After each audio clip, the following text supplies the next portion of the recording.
சாண்டில்யனின் கடல்புறா பாகம் 3 அத்தியாயம் 36 ஏடும் பொருளும். கடாரத்தின் எழில்மிகு அரண்மனையில் அனபாயனான குலோத்துங்க தேவன் சோழ சாம்ராஜ்ய பிரதிநிதியாக வந்து உட்கார்ந்திருந்ததே இளைய பல்லவனுக்கு பெரும் பிரமிப்பாயிருந்ததென்றால் அதைவிட பிரமிப்பை அளித்தன அனபாயனின் சுடுசொற்கள். வீரராஜேந்திர சோழ சாம்ராஜ்ய பீடத்தில் அமர வேண்டிய இளவரசனான அனபாயனை சதா போரும் கொள்ளையும் நிகழும் அபாயமான சொர்ணத்தீவின் கடல் பிராந்தியத்திற்கு சோழ மன்னன் அனுப்புவார் என்பதை கனவில் கூட கருணாகர பல்லவன் கருதவில்லை. அந்த சந்தேகம் கருணாகர பல்லவனுக்கு மட்டுமல்ல, தற்கால சரித்திர ஆசிரியர்கள் பலருக்கும் உண்டு. பேராசிரியர் R.C. மஜூம்தார் ஸ்வர்ண தீபம் என்ற நூலின் முதல் பாகத்தில் கிபி 1062 வருஷத்திற்கு பிறகு குலோத்துங்க தேவன் கடாரத்தில் வீரராஜேந்திரன் பிரதிநிதியாக பணியாற்றியதாகவும் சோழ நாட்டு தூதனாக கிபி 1067 சீனத்துக்கு சோழ தூதராக சென்றதாகவும் கூறுகிறார். பேராசிரியர் P.T. ஸ்ரீனிவாச ஐயங்கார் அவர்களும் டாக்டர் S. கிருஷ்ணசாமி ஐயங்கார் அவர்களும் அவ்விதமே அபிப்பிராயப்படுகிறார்கள். இதை பற்றி சீன நாட்டில் சாங் வம்ச சரித்திர ஏடுகளிலும் குறிப்புகள் காணப்படுகின்றன. 1067 சூலியனிடமிருந்து ஒரு தூதன் சீன ராஜசபைக்கு வந்தான். அவன் பெயர் திகுவா கியாலோ என்ற குறிப்பு அந்த ஏடுகளில் இருக்கிறது. திகுவா கியாலோ என்ற சொற்கள் தேவகுலோ என்ற சொற்களின் விகாரமாயிருக்க வேண்டும் என்றும், ஆகவே குலோத்துங்க தேவன் 1067 சீனாவிலும் அதற்கு முன்பு கடாரத்திலும் இருந்திருக்க வேண்டும் என்றும் மேற்சொன்ன பேராசிரியர்கள் கருதுகிறார்கள். அது தவறு. குலோத்துங்கன் தூர கிழக்கு செல்ல பிரேமயமே இல்லை என்று கூறுவோரும் உண்டு. ஆனால் பெருவாரியான ஆசிரியர்கள் குலோத்துங்கன் வீரராஜேந்திரன் பிரதிநிதியாக சென்று ஸ்ரீ விஜயத்தின் அரியணை போட்டி சச்சரவை தீர்த்து வைத்தான் என்று நம்புவதாலும், அதற்கு சீன சரித்திர ஏடுகளையே அத்தாட்சி காட்டுவதாலும், சோழ சாம்ராஜ்ய செல்வாக்கு கடல் கடந்து ஜொலித்தது உண்மையாகையாலும் குலோத்துங்கன் ஸ்ரீ விஜயத்திலும் சீனத்திலும் பணியாற்றினான் என்றே இக்கதை சம்பந்தப்பட்டவரை கொள்வோம். அத்தகைய சோழ சாம்ராஜ்ய விஸ்தரிப்பை நினைக்க நமக்கு பெருமையும் பிரமிப்பும் ஏற்படுகிறது. நமது நாட்டு இளவல் ஒருவன் தற்கால வசதிகள் இல்லாத அக்காலத்தில் கடாரத்தில் அங்குள்ள மன்னர்களுக்கும் உத்தரவிடும் நிலையில் அமர்ந்திருந்தான் என்பதை நினைக்க நமக்கு பெரும் பிரம்மை ஏற்படுவதில் என்ன வியப்பிருக்கிறது? ஆகவே அன்று இளைய பல்லவன் குலோத்துங்கனை குணவர்மன் அரண்மனையில் கண்டதும் அவனுக்கு ஏற்பட்ட பிரமிப்பு எத்தன்மையதாயிருக்கும்? அளவிட முடியாத பிரமிப்பையே அடைந்தான் இளைய பல்லவன் அனபாயனை கண்டதுமே. அனபாயனின் துணிவை பற்றி இளைய பல்லவனுக்கு என்றும் எந்தவித சந்தேகமும் இருந்ததில்லை. ஆனால் இன்னும் கலிங்கத்து கப்பல்களின் தொந்தரவு கடல்களில் இருந்து கொண்டிருக்க கேவலம் 5-6 போர்க்களங்களுடன் குலோத்துங்கன் கடாரத்துக்கு வந்து சேருவான் என்றோ, அவற்றை கொண்டு அந்த பிராந்தியத்தில் அமைதியை நிலைநிறுத்த எண்ணம் இடுவான் என்றோ அவன் கனவிலும் நினைக்கவில்லை. அப்படி வந்தவன் தன் ஆருயிர் தோழனாதலால் அவன் தன் சந்திப்பை பெரிதும் விரும்புவான் என்றே நினைத்திருந்த இளைய பல்லவன் அவன் தன் மீது சீருவான் என்று எண்ணாததால், நீ நீதிக்கு புறம்பானவன், கொள்ளைக்காரன் என்று உக்கிரத்துடன் அவன் கூறியதும் அதிர்ச்சியுற்று நின்ற இடத்திலேயே நின்று விட்டான். ஆனால் அந்த அதிர்ச்சி அதிக நேரம் நிலைக்கவில்லை. பாலூர் பெருந்துறையிலிருந்து தப்பிய பிறகு அபாயத்துடன் சதா தோழமை கொண்ட கருணாகர பல்லவன் சில வினாடிகளுக்குள் அந்த அதிர்ச்சியை உதறிவிட்டு மெல்ல நகைக்கவும் செய்தான். அந்த நகைப்பொலி குணவர்மன் அரண்மனையின் அந்த அறை சுவர்களில் மோதி எதிரொலி செய்யவே தன் கூரிய விழிகளால் இளைய பல்லவனை நோக்கிய அனபாயன், நகைக்கும் கட்டமா இது கருணாகரா என்று வினவினான் அதிகாரம் பூரணமாக துணித்த குரலில். இளைய பல்லவன் விழிகள் நிர்பயமாக குலோத்துங்கன் விழிகளுடன் கலந்தன. அனபாயரே, சென்ற 3/4 ஆண்டுகளாக எனக்கு இத்தகைய கட்டங்களே கிடைத்திருக்கின்றன நகைப்பதற்கு என்று கூறி மெல்ல புன்முறுவலும் செய்தான். அனபாயன் விழிகளில் எந்தவித மாறுதலும் இல்லை. முகத்தில் கூட லவலேசமும் எந்தவித உணர்ச்சியையும் காட்டவில்லை அவன். சொற்களிலும் உணர்ச்சி ஏதும் துளிர்விடாமலே கேட்டான். அப்படியா என்று. ஆம். கருணாகரன் பதிலில் அலட்சியம் இருந்தது. அந்த அலட்சியத்தை கவனிக்க தவறாத குலோத்துங்கன், கொள்ளைக்காரனுக்கு இருக்க வேண்டிய நெஞ்சுறுதி இருக்கிறது என்றான். நெஞ்சுறுதி இல்லாமல் கொள்ளைக்காரனாக முடியாது என்று சுட்டிக்காட்டிய இளைய பல்லவன் குரலில் விஷமம் இருந்தது.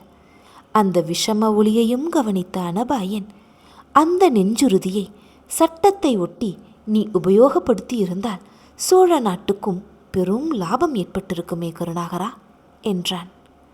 அப்படியா? இளைய பல்லவன் குரலில் சந்தேகம் ஒலித்தது. ஏன், சந்தேகமாயிருக்கிறதா உனக்கு கேட்டான் அனபாயன். இல்லை இல்லை, சந்தேகம் இல்லை என்றான் கருணாகர பல்லவன். எதில் சந்தேகம் இல்லை கேட்டான் அனபாயன். சட்டப்படி நடந்திருந்தால் என்ன ஏற்பட்டிருக்கும் என்பதில் சந்தேகமில்லை என்றான் கருணாகரன். என்ன ஏற்பட்டிருக்கும் கேட்டான் அனபாயன். முதலில் நீங்கள் பாலூரை விட்டு தப்பி இருக்க மாட்டீர்கள். அப்படி தப்பியிருந்தாலும் கடாரத்துக்கு வந்திருக்க மாட்டீர்கள்.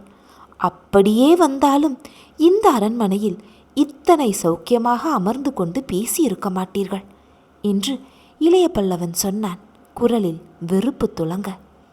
அந்த வெறுப்புக்கு பின்பும் அனபாயன் மசியவில்லை. நீ சொல்வது எனக்கு விளங்கவில்லை என்றான் சர்வசாதாரணமாக.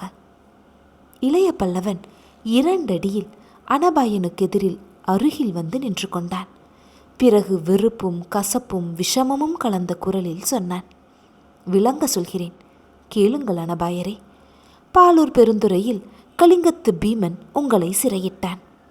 தமிழர்களை சித்திரவதை செய்தான். அங்கு நீங்களும் நானும் சட்டப்படி நடக்கவில்லை. கலிங்கத்தின் சட்டப்படி காரியம் நடந்திருந்தால் நம் இருவர் தலையும் வெட்டுப்பாறையில் உருண்டிருக்கும். சட்டத்தை மீறினோம், திருட்டுத்தனமாக தப்பினோம். அங்கும் தப்ப கொள்ளைக்காரன் உதவி தேவையாயிருந்தது உங்களுக்கு. தப்பி புகார் சென்றீர்கள். வீரராஜேந்திர சோழ தேவரை சந்தித்தீர்கள். குணவர்மருக்கு உதவியளிப்பதாக உறுதி கூறியும் அனுப்பினீர்கள். ஆனால் அந்த குணவர்மர் கலிங்கத்தின் போர்க்கப்பல் ஒன்றில் சிறைப்பட்டு கிடந்தார் தனது மகளுடன். அவர்களை சட்டம் காப்பாற்றவில்லை. நீதிக்கு புறம்பில்லாத சோழ நாட்டு கடற்படை தலைவர்கள் காப்பாற்றவில்லை. ஒரு கொள்ளைக்காரன் காப்பாற்றினான். அவன் யார் தெரியுமா? இவன். இதை சொன்ன இளைய பல்லவன் தனது மார்பை முஷ்டியால் குத்தி காட்டினான். குத்தி காட்டி மேலும் சொன்னான், அனபாயரே, இன்னும் கேளுங்கள். ராஜேந்திர சோழதேவர் காலத்தில் வாணிபம் செய்ய இந்த தீவுக்கு குடியேறிய தமிழர்கள் ஸ்ரீ விஜயத்தின் அதிகாரிகளால் அடைந்துள்ள துன்பத்துக்கு அளவில்லை. கலிங்கம் ஸ்ரீ விஜயத்திடம், அதாவது ஸ்ரீ விஜயத்தின் அதிபதி ஜெயவர்மனிடம் நட்பு கொண்டிருக்கிறது. சோழ நாட்டையும் தமிழர்களையும் விரோதிகளாக பாவிக்கிறது. ஆகவே தமிழர்கள் அடைந்துள்ள துன்பத்துக்கு அளவில்லை. அதை துடைக்க தீர்மானித்தவனும் ஒரு கொள்ளைக்காரன். அதற்காக தளம் தேடினான். அக்ஷய முனையில் அதை அமைக்க முயன்றான். முடியவில்லை. பிறகு மானக்காவரத்தில் அமைத்தான். அந்த தளத்தை நோக்கி சென்ற போதிருந்த நிலை உங்களுக்கு தெரியாது அனபாயரே. அங்கிருந்த தமிழர்கள் சிலர் கொல்லப்பட்டார்கள். சிலர் காட்டுக்குள் ஓடிவிட்டார்கள். அது கலிங்கத்தின் கடற்படை தலைவன் ஒருவன் கையில் இருந்தது. அதை இவனிடமிருந்து மீட்கவும் அவன் கையிலிருந்து நீங்கள் அபயம் கொடுத்து அனுப்பி குணவர்மனை காக்கவும் ஒரு கொள்ளைக்காரனே தேவையாயிருந்தது. அது மட்டுமல்ல, நீங்கள் இங்கு 5-6 மரக்கலங்களுடன் தங்குதடையின்றி கடலில் ராஜபவனி வந்திருக்கிறீர்களே, அது எப்படி? இந்த கேள்வியை மிக பலமாக வீசினான் இளைய பல்லவன். அனபாயன் மிக நிதானமாகவே கேட்டான், அதுவும் கொள்ளைக்காரன் தயவினால்தான் போலிருக்கிறது என்று. சந்தேகம் வேண்டாம் அனபாயரே. அந்த கொள்ளைக்காரன் சென்ற 6 மாதங்களில் திரும்ப திரும்ப இந்த கடல் பகுதிகளில் உலாவி கலிங்கத்தின் பெரும் மரக்கலங்கள் பலவற்றை கைப்பற்றியிராவிட்டால் உங்கள் 5-6 மரக்கலங்களும் இங்கு வந்திருக்க முடியாது. இப்பொழுது இந்த கடல் பிராந்தியத்தில் உலாவ கலிங்கத்தின் போர்க்களங்கள் நடுங்குகின்றன. காரணம், நீதிக்கு புறம்பில்லாத நீங்கள் அல்ல, சோழ மன்னரின் நீதி கப்பல்களும் அல்ல, நீதிக்கு புறம்பான நான், எனது கடல் புறா. எனது காஞ்சனை, எனது மஞ்சள் அழகி என்று சொல்லிக்கொண்டே போன இளைய பல்லவனை இடைமறித்த அனபாயன், இரு இரு, ஏதோ பெண்களின் பெயர்களை சொல்கிறாயே என்று வினவினான். என் மரக்கலங்கள் 2 பெயர்கள் என்றான் கருணாகர பல்லவன். பெண்களின் பெயர்களை ஏன் சூட்ட வேண்டும் அவற்றுக்கு கேட்டான் அனபாயன். கொள்ளைக்காரனால் காக்கப்பட்ட 2 பெண்கள் அவர்கள் என கூறினான் இளைய பல்லவன். அனபாயன் முகத்தில் சிந்தனை குறி லேசாக படர்ந்தது. கொள்ளைக்காரன் பல நல்ல காரியங்களை புரிந்திருக்கிறதாக தெரிகிறது என்று கூறி மெல்ல புன்முறுவல் செய்தான் அனபாயன். இளைய பல்லவன் உள்ளம் குமுறி கொண்டிருந்ததால் அவன் குலோத்துங்கனின் குறுநகையை கவனிக்கவில்லை. தன்னை 2 கைகளால் தழுவ வேண்டிய உயிர் தோழன் தான் சோழ நாட்டுக்கும் தமிழ் மக்களுக்கும் செய்த சேவைக்கு நன்றி தெரிவிக்க வேண்டிய ராஜ பிரதிநிதி தன்னை நிற்க வைத்து பேசியதாலும், தன்னை கொள்ளைக்காரனாக கருதி இழிவாக உரையாடியதாலும் கோபத்தின் வசப்பட்டிருந்த இளைய பல்லவன் அனபாயனின் முக மாறுதலை கவனியாமல் அந்த அரை கூரையை நோக்கிய வண்ணம், கொள்ளைக்காரனால் தான் இங்கு நல்ல காரியங்களை செய்ய முடியும் என்றான். ஏன் அப்படி கேட்டான் அனபாயன். இங்கு சட்டத்தின் பொருளும் நீதியின் பொருளும் தடமாறி கிடக்கின்றன. ஸ்ரீவிஜய சாம்ராஜ்ய சட்டத்தின் கீழ் அக்ஷயமுனை ஆளப்பட்டதை கண்டேன். லங்காசோகம், இலாமுரி தேசம், மாபப்பாலம், மலையூர் இந்த இடங்களில் ஸ்ரீவிஜய சட்டத்தின் கீழ் தமிழர் நிலையை கண்டேன். சட்டத்துக்கு இங்கு பொருள் வேறு என்பதை புரிந்து கொண்டேன். ஆகவே அதற்கு மாறுபட்டேன். கொள்ளைக்காரனானேன். அதில் பெருமையடைகிறேன். மிக திட்டவட்டமான குரலில் பேசினான் இளைய பல்லவன். அனபாயன் முதலாக வாய்விட்டு நகைத்தான். பிறகு, கொள்ளைக்காரா, அரை கதவை சாத்திவிட்டு வா என்றும் உத்தரவிட்டான். நகைப்பினூடே அந்த நகைப்பையும் அந்த நகைப்பினூடே ஒலித்த அன்பையும் கவனித்த இளைய பல்லவன் சற்று வியப்புடன் சரேல் என்று குலோத்துங்கன் மீது தன் கண்களை நாட்டினான். குலோத்துங்கன் முகத்தில் தவழ்ந்திருந்த குறுநகை முகம் பூராவும் விரிந்தது. சொன்னபடி செய் கருணாகரா என்ற சொற்களில் நட்பு தொனித்தது. ஏதும் புரியாமல் குலோத்துங்கன் சொன்னபடி அரை கதவை சாத்திவிட்டு திரும்பிய இளைய பல்லவனை அனபாயன் தனக்கெதிரே இருந்த ஆசனத்தில் அமர சொல்லி அவன் 2 கைகளையும் இறுகி பிடித்து கொண்டு அவன் முகத்தை உற்று நோக்கினான் பல வினாடிகள்.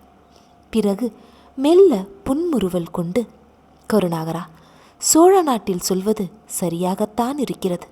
ஒற்றை காதில் அந்த குண்டலம், முகத்தில் தொங்கும் அந்த பயங்கர முடி, மார்பில் ஊசலாடும் அந்த சிவப்புக்கல் ஆரம், சாட்சாத் கொள்ளைக்காரன் போலவே காட்சியளிக்கிறாய் என்றான் அனபாயன்.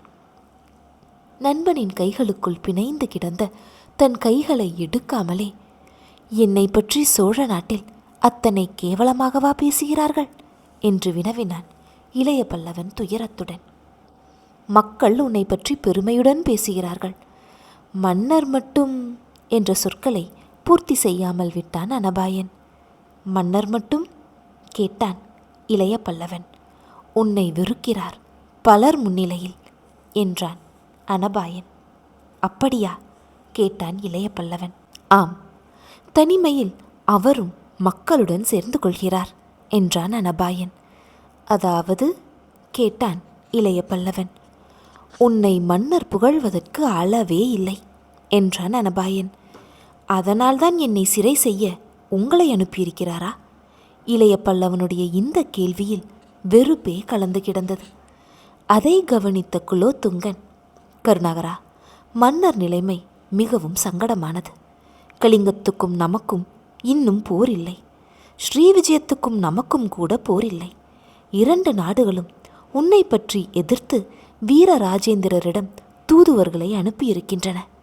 அரசுகளின் வேண்டுகோளை மன்னர் புறக்கணிக்க முடியாது. ஆகையால்தான் உன்னை சிறை செய்ய என்னை அனுப்பியிருக்கிறார்.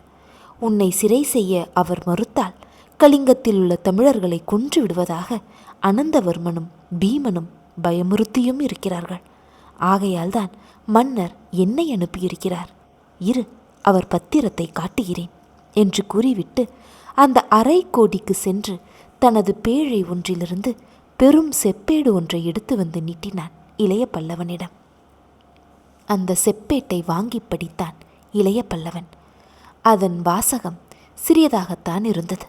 ஆனால் பலவித வியாக்கியானங்களுக்கு இடம் கொடுத்தது. ஸ்வஸ்தி ஸ்ரீ திருவளர திரள் புயத்திரு நிலவளையந்தன் மணி பூனென என்ற பிரசஸ்தியுடன் துவங்கிய அந்த செப்பு பட்டயம் கடாரத்தின் அரியணை போட்டியை விசாரித்து தக்கவரை அரச பீடத்தில் அமர்த்தவும், கடற்கொள்ளைக்காரனான கருணாகரனை சமயம் பார்த்து சிறைப்பிடித்து சோழ நாட்டு காவலுடன் அனுப்பவும் சோழர் பிரதிநிதி இளவல் அனபாயனுக்கு அளிக்கும் கட்டளை.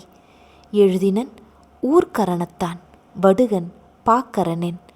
இவை என் எழுத்து என்ற வரிகளை தாங்கி நின்றது. அதன் அடியில் அரச முத்திரை இருந்தது. பட்டயத்தை பலமுறை படித்த இளைய பல்லவன் அதை மீண்டும் அனபாயனிடம் கொடுத்தான். அனபாயன் கேட்டான், பட்டயத்தை படித்தாயல்லவா என்று. படித்தேன் என்றான் இளைய பல்லவன்.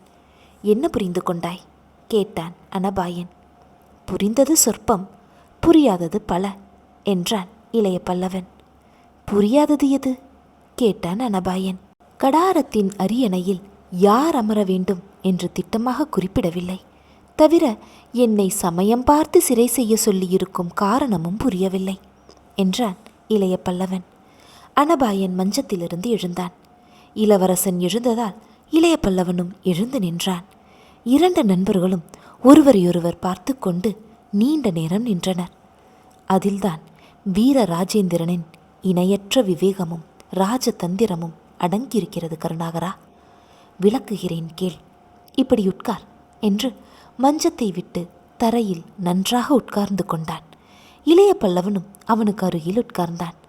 அப்படி அக்கம்பக்கத்தில் பல இடங்களில் தரையில் உட்கார்ந்த அந்த நண்பர்கள் இருவரும் பழைய அந்யோன்யத்தில் திளைத்தார்கள். அப்படி உட்கார்ந்த குலோத்துங்கன் வீரராஜேந்திரன் செப்பேட்டின் பொருளை விளக்கினான்.